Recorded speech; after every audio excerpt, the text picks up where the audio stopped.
Good times in Colorado. The inaugural Bighorn Gravel packed a lot into its 85-mile course. Held in the beautiful mountains around Gypsum, Colorado, there were some huge climbs, some rowdy descents, jeep road, double track, single track. Also, a bit of bacon, a bit of bourbon, and a bit of greasy mud. My name is Ben Delaney, and I want to tell you about the course, but I also want to talk about the BMC URS, the URS, the unrestricted, which I rode there at Bighorn Gravel. I want to talk about the bike, the Campagnolo Ekar 13-speed group, and the new Campagnolo Levante wheels, how they fared and how I fared at Bighorn Gravel. The BMC URS Unrestricted is oddly a bit restricted. Now it's mountain bikey in a way, in that the head tube is fairly slack. The position is more upright. It's got a tall head tube. There's a soft tail of sorts. So we got 10 mil of elastomer suspension at the rear. So it's well suited in many ways for a rowdy course like Bighorn. I also tested this at Wild Horse Gravel in western Colorado, another rowdy course where people's chains were coming off and there was a lot of flat tires going on just because it was such a rugged course. The width of the Easton EC70 bars are also well suited for rowdy riding, but the tire clearance is limited, which is bizarre to me. It's maxed out at 42 mil, which for most races, most gravel riding, 40 mil is pretty standard, but for rowdy riding, 45 mil tire is certainly welcome. You can't fit that here. Also, it's limited in terms of mud clearance, which I was a little concerned about going into the day. The Campy Ekar group, I love and hate. What I love about the group is the braking. It's delicious. It's so powerful. It's so easy to modulate. It's smooth, and it almost never squeaks or squeals even after hard braking. It's far and away my favorite brake system for gravel riding. Shimano's GRX is good. SRAM's red ETAP Axis is also a good group, but the braking on Ekar, in my book, top of the stack. The shifting, however, not quite so much. When you're on the hoods, you have to rotate your thumb back in order to hit the thumb lever.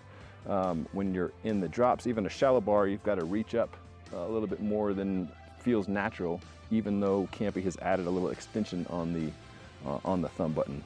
You know, that's to drop it down into a harder gear. The lever for your index finger, what takes it up the cassette, is a little bit easier to access. So the shifting itself works well, it's just ergonomically not great. It is nice to have 13 gears. This runs from 9 up to 42, and paired with a 42 chain ring, you've got plenty for the ups. You got, you know, 1-to-1 Jeep gearing. 42.9 is also a decent gear for rolling in the flats in a big group. So Bighorn Gravel has more than 10,000 feet of climbing, and you're starting at well over 6,000 feet. One thing I appreciated about the format of the race was it started with a pretty stiff climb. Now, personally, I'm not well suited to such climbs, but in terms of safety of the race, I think it's great to have the sorting hat come via gravity instead of just a who is willing to take the most chances to get into the tight, narrow single track or double track, which is often what happens at some bigger gravel races. The first climb's 7 miles long, about 1,600 feet of elevation, followed by a fun whooping descent. Back into the valley, we were on pavement for a bit where small groups came together and rode up towards the next big climb of the day. 16 miles long, nearly 3,000 feet in elevation, after some beautiful riding up alongside a rocky mountain creek. We came to the first aid station of the day, where, lo and behold, there was Jake Wells, one of the promoters of the event, there to welcome and encourage people. Everything you need right Thanks here. for having me, man. Thanks for being here, man. Thanks very much, appreciate you. Lots of good food and snacks you can top off, and then you're on your way. This is so nice back in here. Aspens, Tweety birds, everything but oxygen. Like 9,300 feet, something like this. It's so pretty, I'm crying. Nice work, Bighorn Gravel folks. The first descent was so rough. I was feeling sorry for myself and wishing I had a mountain bike, or at least much fatter tires. It was one of those things where going slow felt rough, going fast felt rougher. There was just no good way to do it. The third climb of the day, they kept coming thick and fast. This was 9 miles long, about 2,600 feet of elevation, which took us up to over 11,000 feet, the high point of the course, where thanks be to the gravel gods, or at least the organizers, there was yet another well-stocked aid station, this time with booze. No one took the booze. At this point, we still had a long way to go. So we're at 11,000 feet. We've been climbing for about a day and a half. How are we doing, ladies? Doing great. We're about to descend for a long time, 20 miles.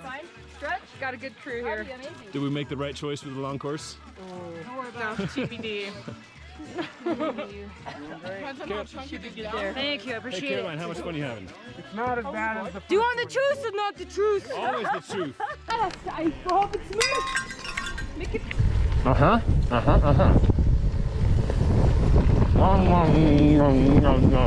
After the third climb, we had a fun and yet rowdy descent that went on for quite some time.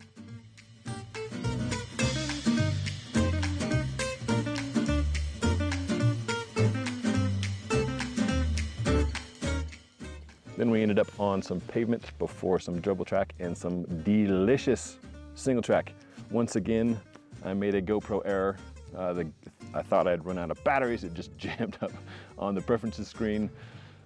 End of the story is that I do not have footage of this single track, so you will just have to imagine some of the best single track you've ever ridden, with nice bermed corners, great vistas. It was a hoot to ride. It's worth going back to the area to ride just that single track. I think I will do this. The last kick in the pants was a very steep climb that many of us ended up walking some, if not all of. We got to the bottom and there was a sign, 10 minutes walk to the top.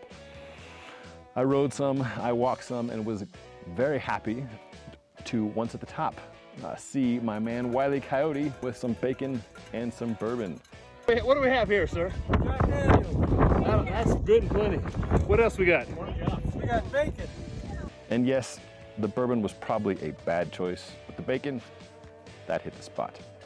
While the fast folks had already rolled into the finish, those of us still out on course got caught in a bit of rain, which turned some of the high clay soil into a strange mix of greasy and yet sticky. So why does one need extra tire clearance, you ask? May I present Exhibit A?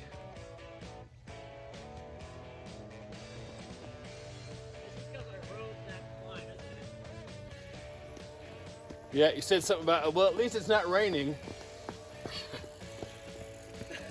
It is. It is greasy, so we are walking bicycles instead of riding them. Take a look at that. Wah, wah. And now we walk. All right, now some pros and cons of the bike and the event. Now the bike, I've already laid into some of the cons, and that tire clearance is limited. For a bike that's seemingly designed for rowdy courses, that bills itself as unrestricted, this is a fail in my book. BMC, stretch it out. Give us some more room for some tire girth here.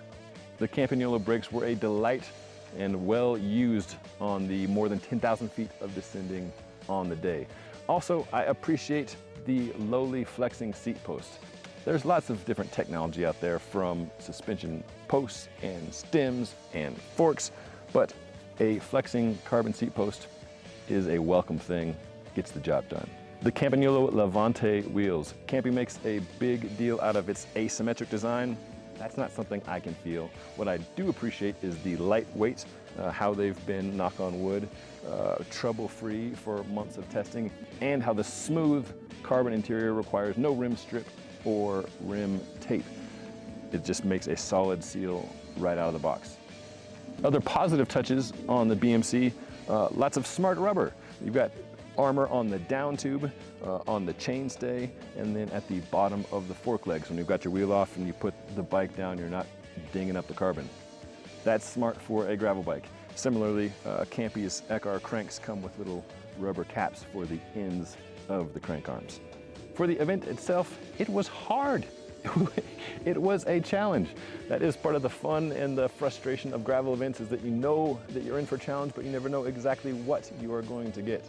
The big challenges at Bighorn, or the climbing at elevation, which is what many of us were expecting, but the descending was also pretty rowdy.